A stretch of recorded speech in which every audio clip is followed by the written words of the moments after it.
La première, cet univers si varié, ces créatures si nombreuses, si différentes, témoignent de l'existence d'un créateur qui est Allah, le puissant et le glorieux. Dieu est grand, Allahu Akbar. Personne n'a prétendu avoir créé cet univers à part lui. Notre entendement ne peut concevoir qu'une action, si minime soit-elle, puisse être accomplie sans l'intervention de quelqu'un, tel un repas sans cuisiner, ou une couche étalée sur le sol sans qu'une main ne l'y eût étalée. Que dire alors de cet univers gigantesque et effrayant avec ses cieux, ses orbites, son soleil, sa lune et ses étoiles, tous différents de volume, de proportion, de distance et de parcours? Que dire de la terre peuplée d'hommes, de djinns et aussi d'animaux d'espèces si variées en couleurs, en langage, en intelligence et en caractéristiques? Deuxièmement, des preuves, en voici encore.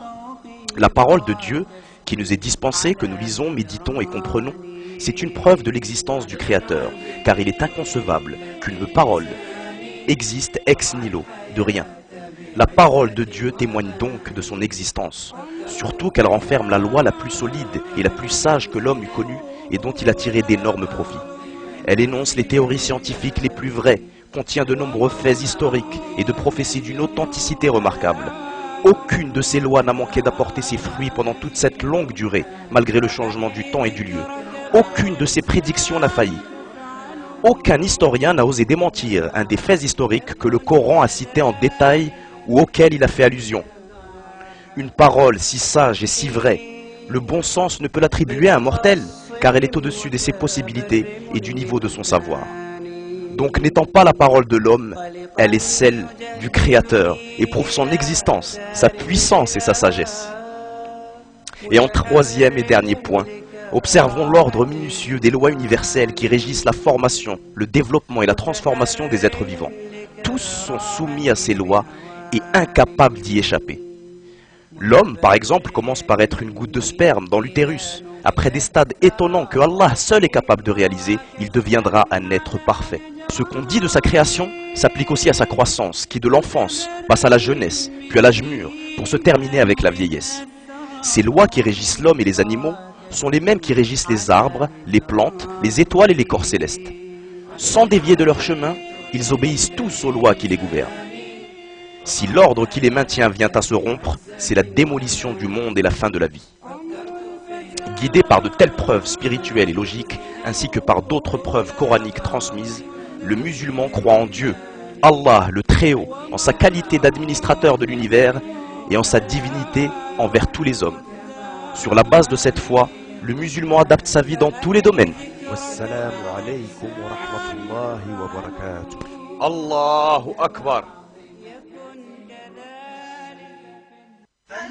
فلتقاتل جراح الأمة الثكلى تنادي فهبوا يا بني قومي أسودا أعيدوا للدنا أمجاد عصر وفلوا بالحديد لنا القيودا أقيموا بالحمى حصنا منيعا تتوج هامة السحب السدودا أيا أبناء جلدتنا أفيقوا من الشهوات يكفيكم رقودا نعم قاتل لأنك نصرنا قاتل نداء الكفر في كل الحصون نعم قاوم لأنك فجرنا قاوم وأمطر من سلالة صهيون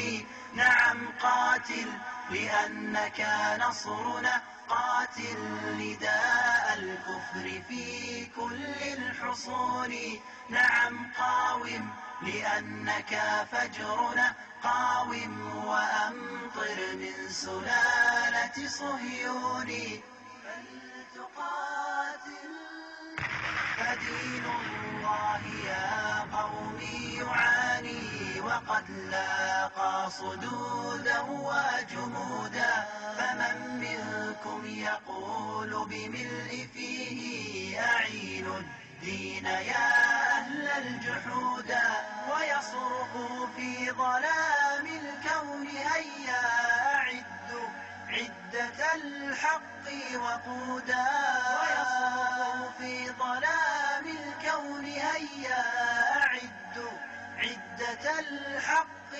وقودا.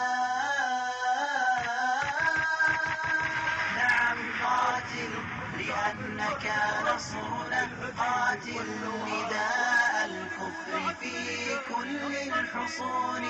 نعم قاوم لأنك فجرنا، قاوم وأمطر من سلالة صهيون.